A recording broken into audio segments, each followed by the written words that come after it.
Hello and welcome to the vent. I'm your host Jay Howard, and today on the vent we're going to talk about proper English. That's right, proper English, Netflix, reality shows, Pacific Rim, and a slew of other things. Let's get started talking about reality shows. Bargo, I have a problem with these reality shows, and the problem is this. I have a 17-year-old daughter that loves to watch the reality shows on VH1 and Bravo. She just loves the reality shows, especially the ones with the Afro-American women and the ones with all of the drama, like Real Housewives of Atlanta, Love and Hip Hop. She loves this stuff, right?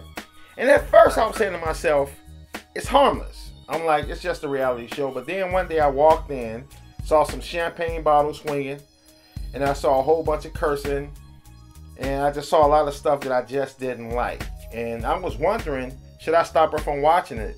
What's your take on that? Generally, if with young people, if you try to say, hey, don't do this, that's probably the thing they're going to go after because now they're curious. We both know that reality shows aren't exactly the apex of entertainment, right? Yeah. Let's be honest here. So there are other things to watch. There are other things you can, cultivate, understanding about the human condition. These reality shows are really more about buffoonery than anything else. I mean, there's some good ones. There's the competition shows, the cooking shows, American Idol or Iron Chef, or things like that are cool. But these other ones, it's just a lot of buffoonery, and it's really doesn't really do anything for you. It's junk food. Hey, check this out. Now, I was watching one of them, and I said I'm gonna sit down and I'm gonna actually try to watch it to understand why people gravitate to it. It was called Real Housewives of Atlanta. It's about 5 women on there. They have decent incomes. 2 or 3 of them are married, and 2 or 3 of them are just dating and just doing what they want to do. And I was thinking by the ones, by looking at a couple of these women being married on there, like, they would have more dignity and pride, and they'd carry themselves a little bit better than the average woman. Man, they are the worst ones on there. The married ones. You know what I mean? They go out to strip clubs, looking at other women. It's just so distracting to me, and I'm really afraid to let my daughter watch it now because it seems innocent at first. When it comes on, they show the little Georgia peach, the women standing up there real nice looking. But once after it comes on, it just turns into a straight natural disaster. I mean, like, real talk. It's like a lot of fighting, a lot of cursing, a lot of everything. This is on a Sunday night. You know what I mean? Hey, what are some of your favorite reality shows you like watching, if you watch them at all? Like I said, like the Iron Chef stuff, anything that's like competition centric, I used to watch and I think those are cool. Like, it's cool to see the competition, get the behind the scenes thing, if it's realistically done.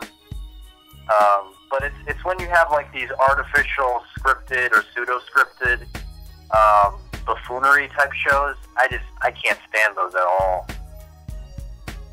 Yeah, I'm like that too, but I'm not watching Next Top Model. That ain't nothing I want to watch. I'm going to watch Diners, Drive-Ins, and Dives, the Food Network. I ain't never been into the model show, stuff like that. That definitely is not up my alley. I watched the first season. I haven't kept up with it, but I enjoyed that first season. I mean, the competition stuff's always been cool to me. But, it's just like, if you're going to watch, what I never understood is if you're going to watch, like, a show where people are just being foolish and stupid. There's better forms of entertainment that achieve that same goal. There's movies or, there's well thought out scripted shows that do that very well. Yeah. And it's like, I just never understood that aspect of it. Yeah, it's unfortunate, but we're going to move on to proper English. What's your take on when people say speak proper English? In my opinion, real fast, it's all about communication. Like, if you understand what I'm saying, so be it. What's your take on the proper English term when some people want you to speak proper English to them? Do you find that offensive? If they already understand what you're trying to say to them, explain that from your perspective. Yeah, I mean, I think there's a point where it's just you're just trying to communicate with someone of a different culture or whatever, and you should be able to stand that. But then there's diminishing returns if you aren't able to speak good English. You know, there's only if you're going to be at a high level in education and run a business or do all these things, you need to speak good English. You need to, if you're going to get a master's degree and work in a high white-collar job, you need to have decent English skills, and that's just a part of life. And it has nothing to do with, at a certain level, it has nothing to do with, or you're not part of some larger white culture, you're trying to be white. It's just about knowing how to speak a certain language so that you can be successful in your occupation. Yeah, because now, there's a difference. I was just saying that there's a difference between people that are trying to be white and there's a difference that are people that are just educated. Exactly. You got to make that distinction.